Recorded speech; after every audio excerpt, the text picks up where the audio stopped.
welcome back to Ladies Edition podcast. I am super excited, but first, I guess I should remind y'all who I am because sometimes it gets to be a long little time before we record. So we're back though. I'm Shamika and my co-host is here.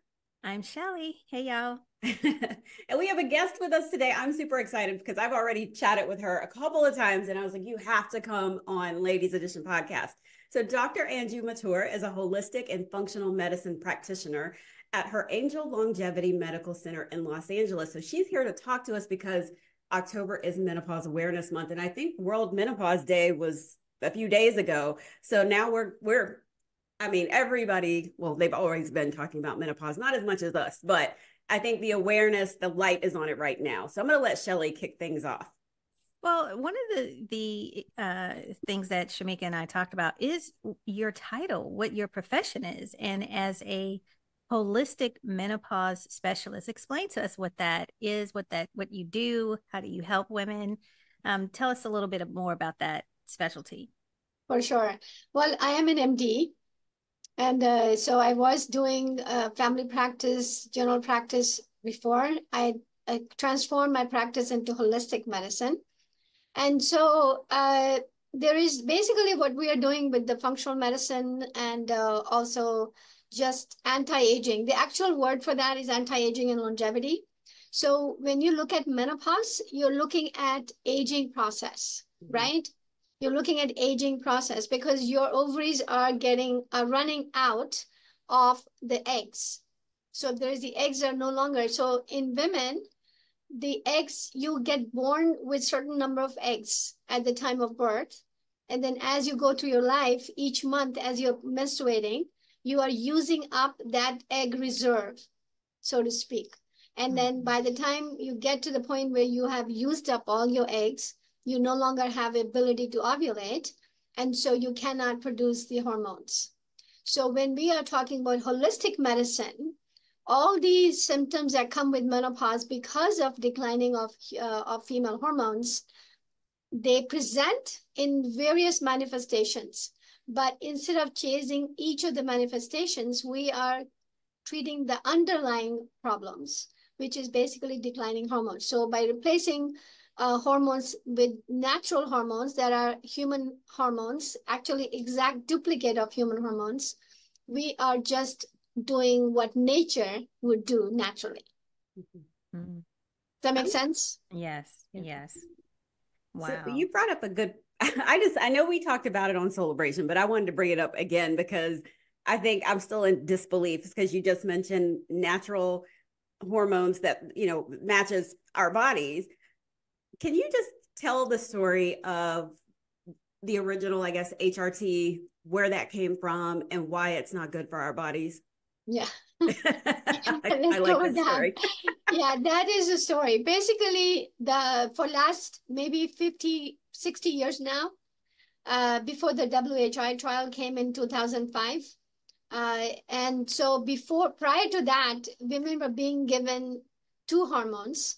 One is called Premarin, basically, which stands for pregnant mare's urine, which means the hormones are coming from pregnant horses, right? And that's what was being given to humans, women, and calling it estrogen. So it was the estrogen hormone. And the other hormone was progestin, or Provera was a brand name, was Provera. And so people were being given Premarin and Provera. And Provera, again, is a synthetic progesterone.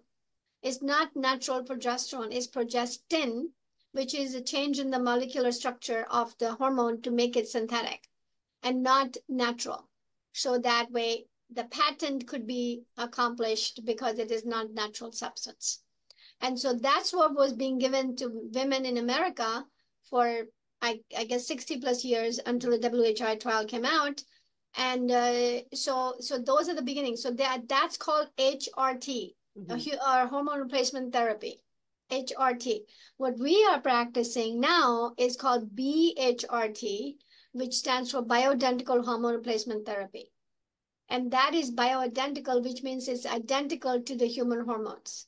So the body cannot distinguish it as a foreign substance in the body. So it doesn't consider it anything unnatural. It's natural because it's already used to having that molecule in your body. I should have given you the disclaimer before. Shelly and I don't have good sense on this show, so we laugh. Our facial expressions may look a little crazy. So, in case you saw her face with I was caught off guard. I was caught off guard by that, because how do you, I'm sure there's a lot of things that we don't know what we're actually taking, from medicine. And I hate to say this, but if an Advil can't help me, then I'm very leery of taking a lot of things. I'm just not a medicine person. I take it if I have to, but this is why, because I just feel like, who knew that, women were not urine of a man. I just can't. But here's another question for me, because I remember that, and I think many of our parents, like our mothers, in that generation, Shamika and I talk all the time. I don't recall my mother being on anything like any kind of medication. And I don't recall her really struggling with menopause. It just wasn't really talked about.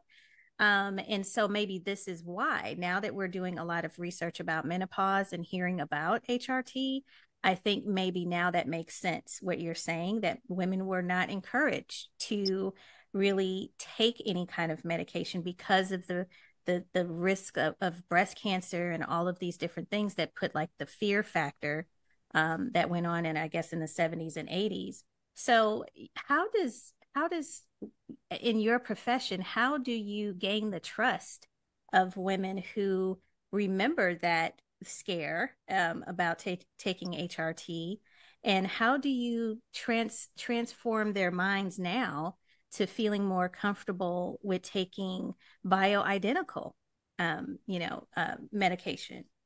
Yeah, there is two points that I want to make on this particular question.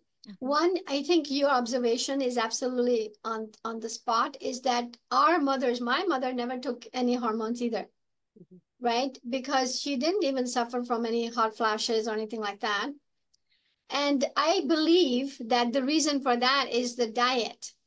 The lot of diet that we are eating nowadays is so synthetic and is so chemicalized, with pesticides, insecticides, the hormones that the animals are being given. So those are all things that expose the human body, and it makes things go awry, in the body. So, taking herbs, you would take a lot of herbs in their diet that would calm down inflammation. As you get older, you have more inflammation. And so if you're eating, like I'm Indian, so we use a lot of turmeric in our foods. So that was a staple. And there's many other herbs that we use that are anti-inflammatory. So my mom would use all of those, and she never had an issue until she came to America. And then things changed, and she was given Premarin. And she was like, no way, I'm taking this. And she put it down the drain right away. And I was like, yeah, that's exactly right. So there is a point to that, Shelley. And I think it's important that we recognize it for what it is, that you don't, if you have your diet optimized and you're not eating chemicals, and you are eating according to what your body requires, which we do a program called metabolic typing, which means we are trying to find out what kind of metabolism does your body have. And based on that, we recommend what diet you should be eating, because no two people are same in their dietary requirements. So to assume that everybody should be on one particular kind of diet, whether it's keto diet or Mediterranean diet or any other diet, everybody's different. So you need to find out what it is that you should be eating. So I would imagine that if you were eating well and you were taking the herbs, you were doing other things, you're probably not going to suffer so much as women today are suffering. Right? Mm-hmm. Yeah. And the other factor is this, that the now, because of the fast pace and how people are living longer years, right? They may not be as healthy, but they are living longer. And so there is automatically a demand for a better quality of life. So we can accomplish those goals using the bioidentical hormones. We can. and we can delay the process of aging very well. Sometimes you can even stop and reverse the aging. I mean, from what I hear from my patients, most of the time it's average. On an average, a patient feels at least 10 to 20 years younger. Wow. Yeah, when we are doing bioidentical hormones, so that's just average. It's average. Some people may be less or more, but average. So in this era, in this day and age, we have the ability to balance your hormones naturally, so you don't feel the effect of aging. Okay. Can you just for those that may not be sure if they are experiencing menopause symptoms, peri or menopause, can you just give us like maybe an overview of what types of symptoms that could signal that it is perimenopause or menopause? Oh, for sure. I mean, you can, like I said in last time, the hormones can start declining as early as late 20s and early 30s.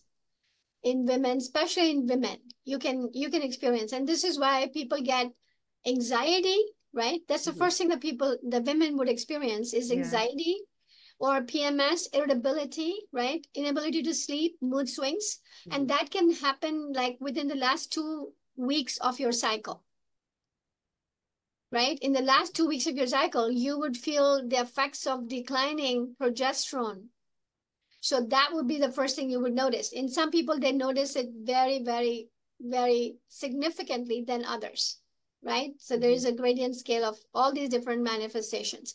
But it's very common for me to find people who are like having mood swings, they're snapping at their husbands, their kids. They can't seem to keep their temper down. All these things can start from there. And then, of course, from there, it can progress to more and more in severity.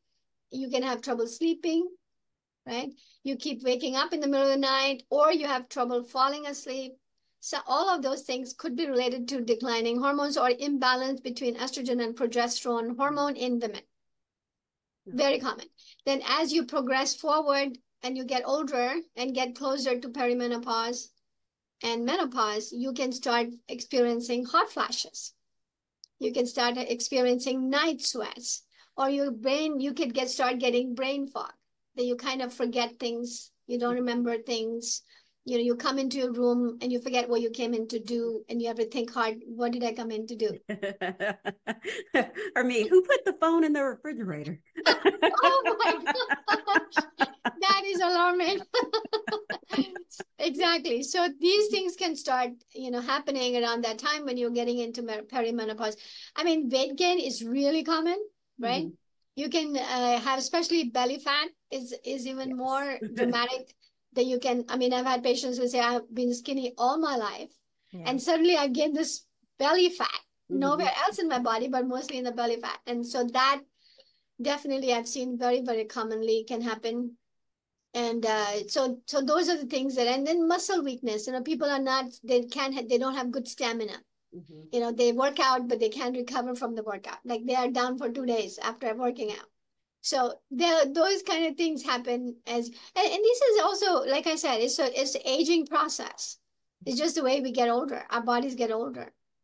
Okay, thank you. Because I was like, I just went to a concert last night, and I feel like I'm gonna have to sleep for days if I can go to sleep to recover.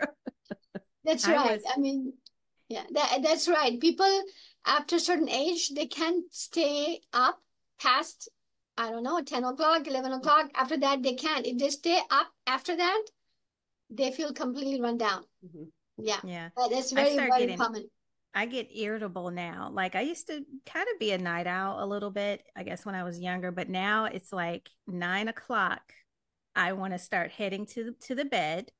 And I get so excited because I'm getting in my bed. Like, who thought that would ever happen? And then because my sleep has changed, like I don't sleep throughout the night. So now, a girlfriend told me, she said, maybe you're going to bed too early. So you just wait up until 10 o'clock and then, that'll help. And I said, oh my God. So every second after 9 o'clock, I'm looking at the clock like, oh my God, I'm getting irritable. I want to go to bed, So Now you explain a lot of menopause symptoms, and it's funny because I'm on this Facebook group that's for macros or fitness, and a lady was explaining all of these different symptoms. I'm not trying to laugh at her, but she's like explaining all of these different symptoms that you just said. She said, I used to love strength training and working out, and now these past couple of months, I just can't do it. I just don't have the energy anymore. And so she's like focused on that, and all these different comments are coming in. Oh, well, check this, or it could be that, or maybe, do you have a cold? And I'm just sitting there saying, girl, it's menopause. You in Perry. How old are you? 40, 46? Oh yeah, girl. Yeah. You're in menopause. Let's talk about that. So I'm like sending her a message, and I'm just like, these are all symptoms of either Perry or you're in menopause and you need to get your hormones checked. And right on, Chef. But it's because Shamika and I have done so much. We've gone through all of these things, and these same symptoms. And when I hear other women talk about it, and it's like they don't even think it's menopause. They don't think that there's these different stages of menopause. Mm-hmm. And I couldn't possibly be in menopause. I'm 34 years old, and I'm thinking, that's when it starts. But how do you, as a healthcare provider, help women understand the difference between these are menopause, whatever stage, versus other symptoms? Because a lot of these symptoms could be underlining conditions of something else. Or if you're like me, I'm a WebMD fan. Yes. I go on WebMD.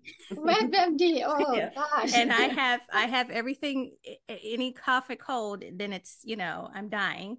But how do you help patients understand the menopause symptoms versus it being something probably more severe? Well, not only based on the symptoms, but you also have to do the testing. Mm-hmm. You have to do the testing. We don't treat patients without testing. So the symptoms are only the outer manifestations of underlying hormone deficiencies or not. So you have to confirm, obviously, you have to be, I guess you have to be a doctor to know the steps of different, how do you treat someone? This is a whole big diagnosis game. But yeah, for anyone that's coming in, let's say, for example, night sweats. So there's only so much differential diagnosis you can make, right? If somebody's sick, they have flu, of course, they're going to have night sweats. Right. Or they have COVID. Yeah, they're going to have night sweats. So it's a clinical presentation, and you have to also do testing. So the hormones can be tested in 3 different ways. You can test the blood or the serum levels, or you can do the saliva testing. So the hormones are secreted in the saliva. So you can test the saliva and see what the numbers are. And then you can do a urine test. So the urine test, so bodies has to use, so the hormones are produced, then they get utilized, and then they get metabolized and excreted from the body, right?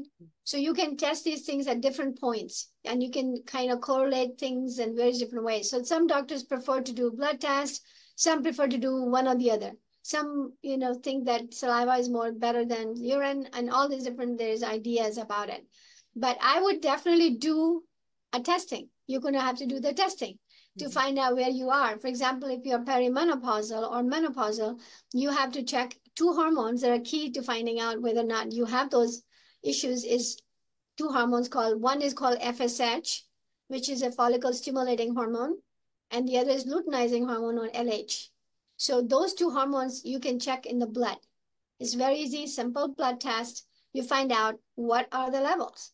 So if it is above certain levels, so when the female hormones go down, your pituitary hormones, so those 2 hormones I just mentioned, the FSH and the LH, they are released from pituitary gland in the head, and they stimulate the ovaries to produce the female hormones.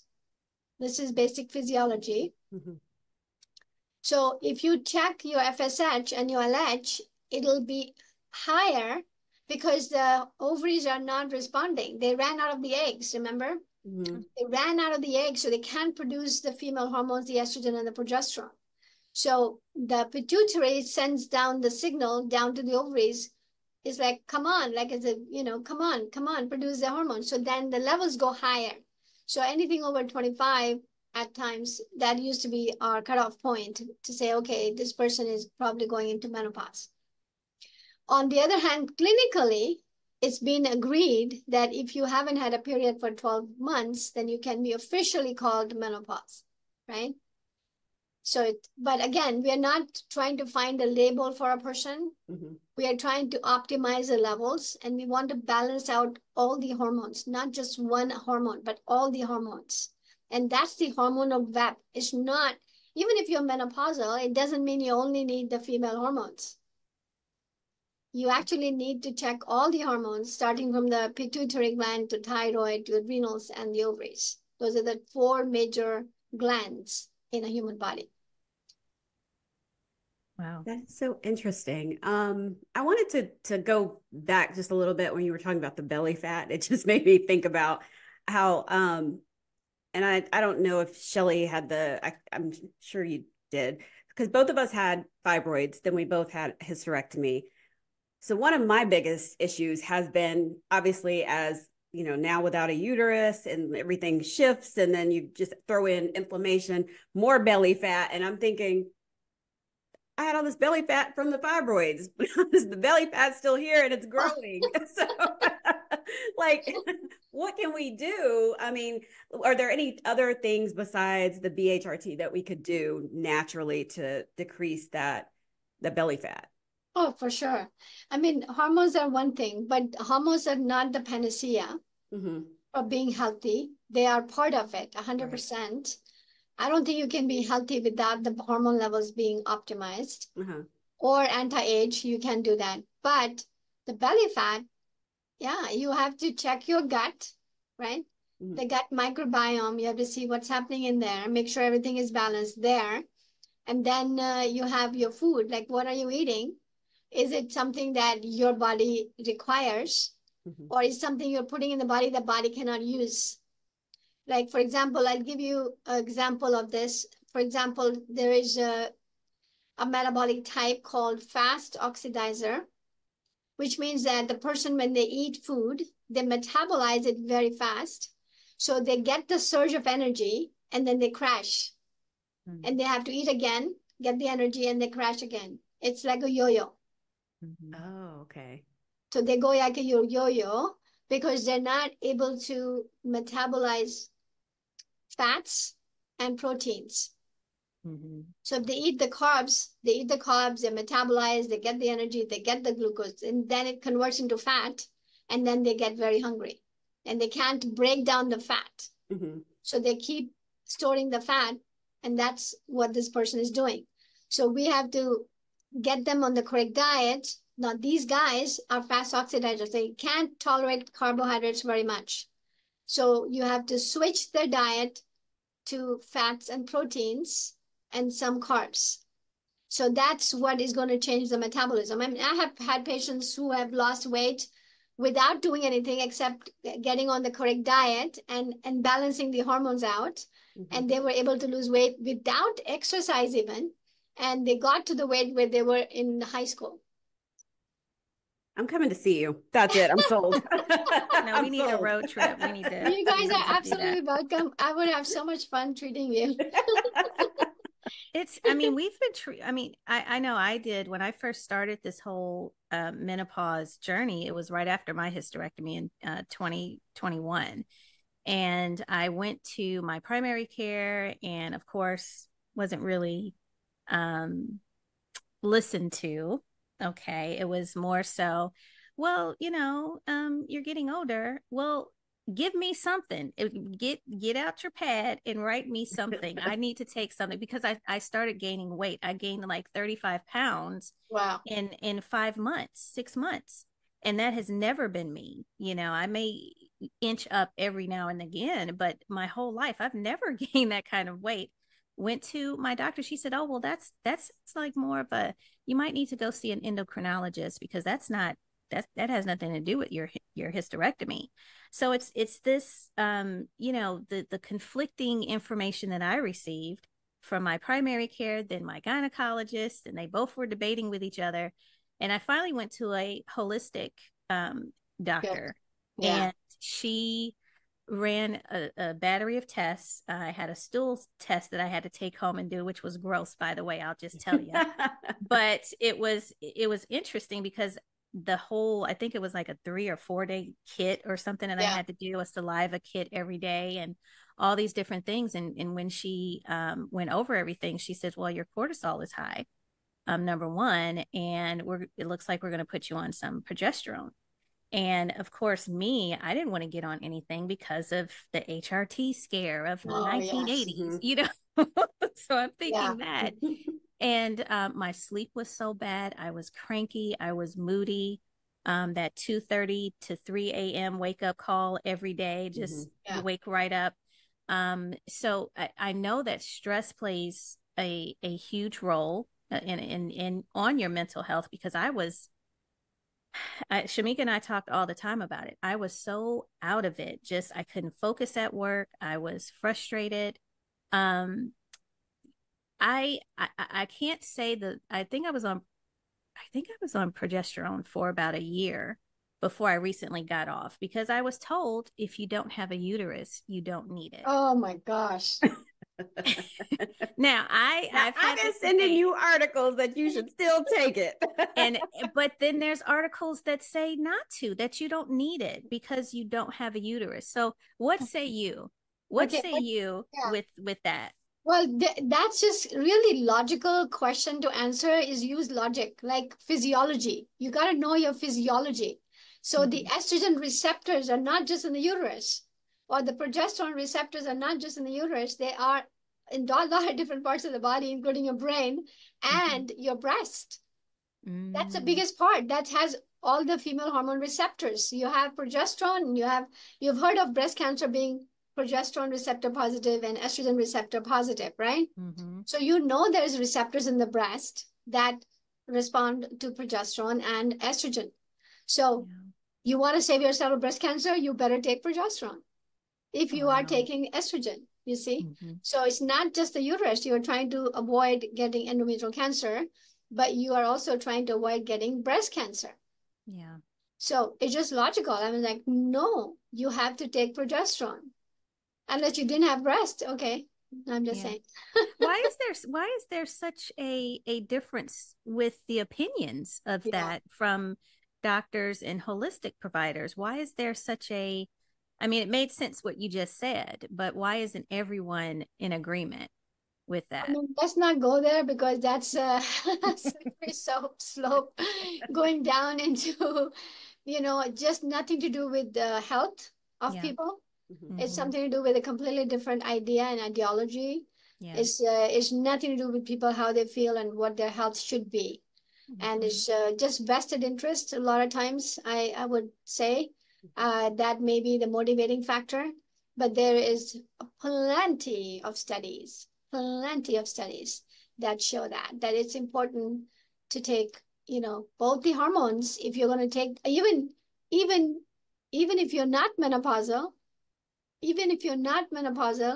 and you don't have your uterus, for example, right? You can get your uterus removed because of fibroids or because of endometriosis, or, just dysfunction, uterine bleeding or whatever, and you got your uterus removed and you have your ovaries, you may still need progesterone because you may be deficient in progesterone. And you will have the symptoms like you were saying, you were cranky and you were waking up at 2 o'clock in the morning, just irritable, and not a good life. Yeah.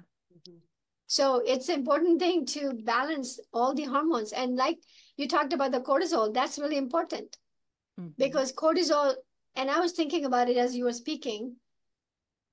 Why do people's cortisol go up in the midlife, right? It's, when you turn 40, your stress goes through the roof and your cortisol goes high. Why is that?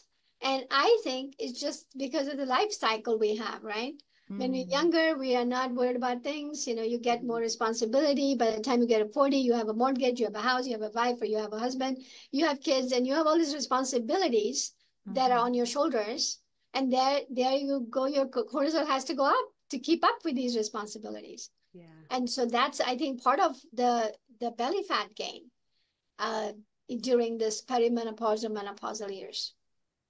Oh, that brings me to another point, and it's something that you actually mentioned the last time I spoke to you about the immune system, because I feel like my immune system has gone haywire in the past 3 weeks, but I keep going back to what you said. Can you explain what happens to our immune system during the aging process? Yes, and yes. how to get it back on track? Yeah, this is my favorite topic discussion. I have these discussions with patients on a routine basis because I feel like the biggest system that gets affected because of aging and fluctuating hormone levels and other reasons, that your biggest system that gets affected is immune system.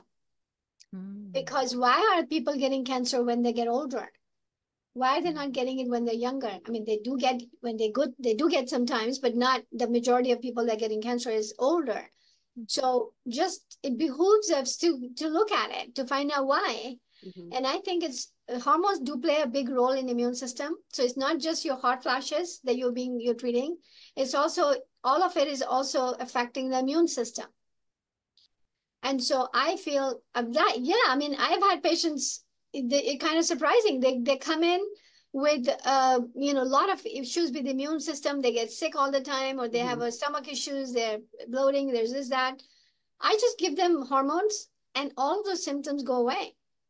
And so I feel like, wow, okay, so the immune system definitely, the hormones play a big role in the immune system, is one of the biggest role. But obviously there's other reasons. But I think the immune system is the one that should be boosted by every means possible as you're getting older. Okay. How do you boost it, by the way? Oh, there's many things you can do, like gazillion things to to boost immune system. But obviously it starts from your diet, right? You have to eat the right foods for your diet. You can take herbs, you can take other things in, vitamins, nutrition, your nutrients that are, helpful in the immune system. Absolutely. Even exercising will help you if you are not tired, right? I don't recommend that you exercise when you're tired. But when you get the energy, you start exercising. That also boosts the immune system. And then, of course, your hormones that you balance out your thyroid, your adrenal glands that play a big role in immune system. And then the last thing I do, which I love doing, is doing IV treatments. So we do lots of different IV treatments that we boost immune system using ozone, using ultraviolet light, vitamin C drips, NAD drips. We have a lot of different drips. We have about 3 dozen different drips that we do. Oh, wow.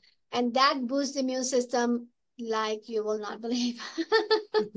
Wow, we need a menopause cocktail of IV drips. I like that menopause cocktail. Yeah, like of all the vitamins, anything, just put it in my arm and just give it to me. Now, Doctor, we're talking about how our immune system, we need to keep that boosted in for various reasons. But I notice now I've never had a high A1C, and I've never had high cholesterol my whole life. And my labs this year, my cholesterol was high and my A1C is a 6.2. And so, of course, I'm supposed to be on metformin. Of course, my doctor wants me on a statin. Is this, and I feel is due to menopause. I feel that I haven't really changed. Okay, I do partake in certain foods probably, but not like that. Not to the extent that, no, not to the extent where my cholesterol is high and I'm told I have to get on they want me on a statin, and I'm just kind of against that because I feel that it's menopause triggered. Is that possible that menopause could trigger and set off all of these different, your A1C and pre-diabetic and all of that? Yeah. You're right on spot. Exactly the point. The point is that as long as you have your estrogen and your progesterone, you are at low risk for getting a heart attack because of the cholesterol. Because your cholesterol, 99% of the time, I just made up that percentage because of based on my patients that I see. Yeah. And so what I see is that if you are premenopausal, you don't have to worry about your cholesterol because the hormones are protective of hypercholesterolemia. So they actually maintain your cholesterol in a good range if you have your hormones in balance. Now, if you are in menopause, your risk immediately goes higher, I've seen within a month. It's amazing. Yeah. Within a month, the cholesterol shoots up. Mhm. It really shoots up very quickly. But then once you balance the hormones down, they're all good. And nobody, I mean, yes, you're right. Statin drugs have a lot of side effects. And one of the side effects is increased risk for diabetes. Oh yeah. So if I'm on a statin and I'm on metformin, I mean, isn't that count? Yes, yeah, exactly. It doesn't make sense, right? Yeah. It doesn't make sense. And the statins also cause dementia. There are increased risk for dementia because cholesterol is actually not a bad thing. I have a chart I could share with you guys. I don't know if you can see it. Can you see it? Mm-hmm. Okay, yeah, so we can kind of see it. Yeah. Yeah, if you see the top part, it says cholesterol there. Mm-hmm. Yes. So, and then there is a first hormone called pregnenolone.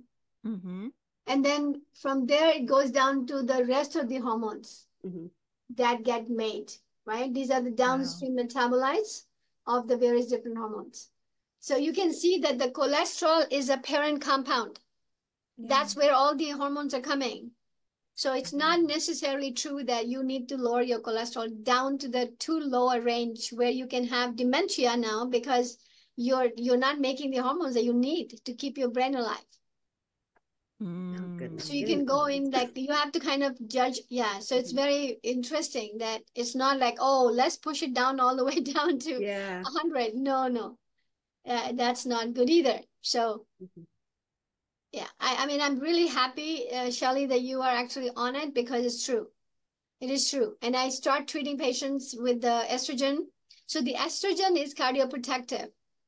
That means it protects us from heart attacks and cardiovascular disease. So women are afraid of breast cancer, right? Yeah.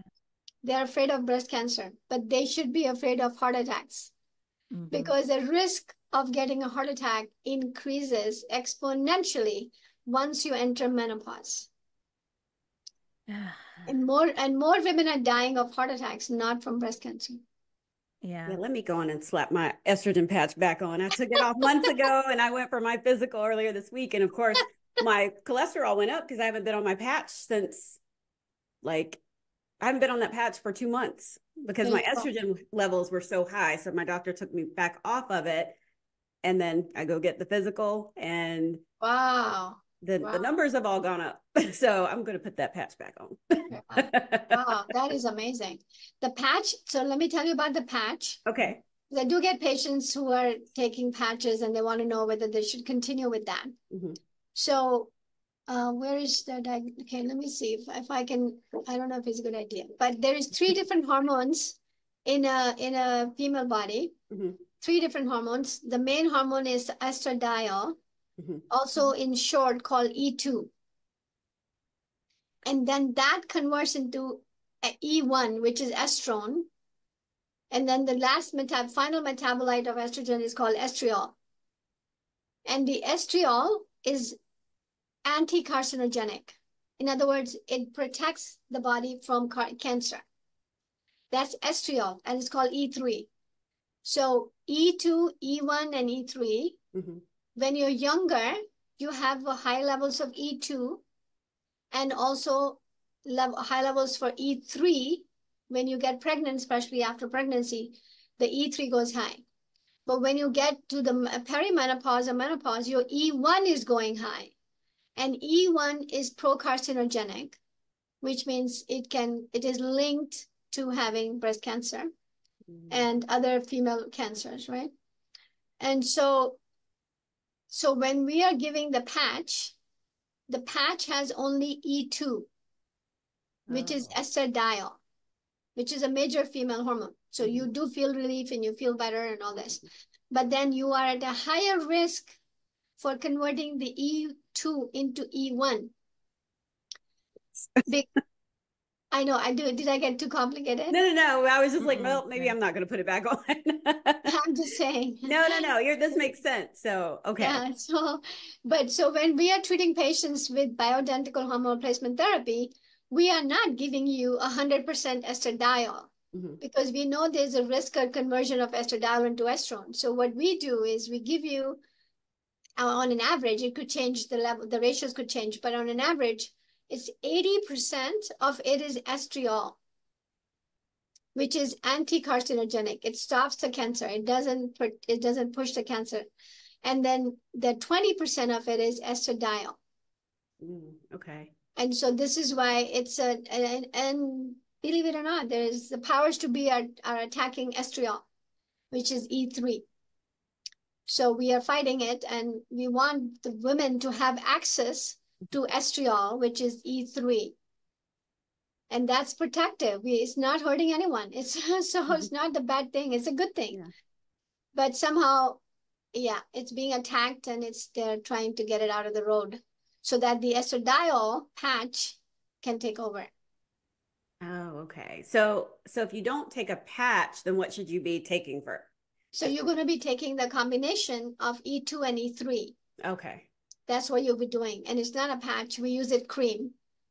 Okay. So you just apply it on your skin, and it's very easy. Gotcha. Okay. I'll make note of that to ask when I go get my hormones checked next week. How old? Like right now, I've had my hysterectomy for a couple of years, so I guess we're in menopause. We're in surgical menopause. So the menopause is not taking out the uterus. That doesn't make you menopausal. Okay. What makes you menopausal is removal of ovaries. Okay. We still have ours. Right. So you're not automatically in menopause just because your uterus came out. Okay. And so you need to check your FSH and LH and see where you're at. I mean, I can't give you any medical advice over the phone. Sure. But I think in general, you will check your hormone levels and find out where they are, and then you go from there. But yeah, no, surgically removing the uterus is just the womb. That's not where the hormones are being made. The hormones are being made in the ovaries. That's where the eggs are. Wow. So as long as we still have our ovaries, then we have to now rely on do testing to find out where we are. So when I did that, my primary care said, you're in menopause. Well, I know that now. Like I feel all the things. Yeah, so now we know for sure. Yeah. But I still wasn't given the talk about estrogen and progesterone. Now my holistic doctor did. And she had me on a low dose of progesterone at the time. And she said, we start you low and then we'll increase it, baby steps. But I kind of felt like it was making me retain water and keep my weight. I didn't really feel after a while that it was doing anything. So I just cut it all out. But now my question is, when is it too late to start hormone therapy? Or is it too late? Is there a timer on that as well? Yeah, I think that's very, very good question. Excellent. The studies do show that the earliest you start the HRT or BHRT, the more benefit there is of it. So within a year or 2 years, if you start, I mean, as soon as you get into menopause, you start the BHRT, then you are protected a lot more than someone who doesn't start it for 5 years, for example. Okay. That's what the studies show. But in practice, I have started treating patients, even they're 85 years old, with hormones, and they do great. So there is a big gap, right? And it all depends on what studies could be done and, the other constraints of doing the studies. But I have approached the subject because of the studies, and I'm like, okay, I'll be very gingerly approaching this, which I do, which I'm careful. I start very low dose, but they do amazing with those hormones. Even if you're 85, I'm just saying, there's always some benefit. It may not be the maximum benefit, but you will be benefited because you can slow down your brain aging. It's not even the hot flashes or the night sweats, which is only the manifestation of the skin glands, right? Whether these are your sweat glands or your blood vessels dilating. But this is about brain aging. So when we are doing hormone replacement, we are also doing reversing and stopping and delaying your brain aging. So you don't get into that phase where you have, you forget what you're doing, or you forget your children's names. I mean, there's lots of things people go through. So yeah, so that's why I love doing the BHRT, because it's not just for the superficial symptoms. It is to protect the aging of the internal organs. And the major organs that are affected by estrogen is the brain, the heart, and the bones. What about the skin? Because I have a lot of skin issues. Yeah, skin is a bonus. Skin is a bonus. And there's lots of other bonuses, You just feel good about yourself. You feel like a woman. Yeah. These are all extra bonuses. But when we're looking at the organs, skin aging is big thing. I mean, now we even have the compounding pharmacists that make a skin cream for your face with estriol. The E3. So you can put a little E3 on your face, and it's going to help you with the superficial. We don't have superficial wrinkles, but there are women out there that have superficial wrinkles, and they can get rid of those with estriol. Wow. This has been so informative as always. I know we've got to wrap this up, but how can people, if they want to reach out or maybe book an appointment, how can they find you? Do you have a website? Yeah, we have a website, and it's www.angellongevity.com. Okay. Do you see people from out of state, or do you have to be in California?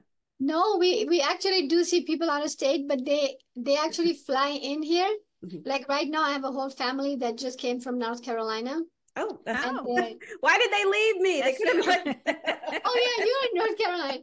Yeah, so she's here and with her mom, and I mean we're treating them, and so it's just people come from whatever state they're in. I mean, the other last month, 2 months ago, we had a family coming in from New Jersey. So we have patients that have come from all over the United States, and we take care of them when they're here, and then we can continue over virtually as well. So it could be done either way. Okay. This has been so helpful. I saw you on when Shamika interviewed you before, and I just said, okay, this is going to be great, because I want to ask these questions, because we get so many different answers, and in our primary care doctors, sometimes they don't know, and I'll just bless their hearts, because a lot of times, menopause is just not something that they really know. It's even female doctors are not really sure how to direct you. So this has just been very helpful to me personally, and I appreciate you being here today. You're so very welcome. It's a pleasure to talk with both of you. Shamika, is a pleasure, and it was very nice meeting with you, Shelley, this morning. This evening. And Thank you so much. Of course, it's a pleasure. I know there's so much to learn in this subject. It absolutely is. Thank you again for joining us here on Ladies Edition. And I'm going to let Shelley tell everybody where we can be found on social, because of brain fog. I never remember. So we're on all social media platforms, TikTok, YouTube, and Facebook and Instagram at Ladies Edition Podcast. So please Facebook friend us, follow us, and share our content. And we'd love to have you on the show if you want to come on and share your stories with us as well. And I believe you can email us at ladieseditionpodcast@gmail.com. I think that's right. If it's not, then just hit us up on one of those that she mentioned. And we will include in our show description all of our doctors, all of Dr. Mathur's information, her contact, her websites, so that you can reach out to her if you have any questions and maybe want a consultation with her. Yes. Well, that would be fantastic. Yeah. Thank you again. And we will see you guys next time. See ya. The Ladies Edition. Subscribe to the podcast for riveting conversation.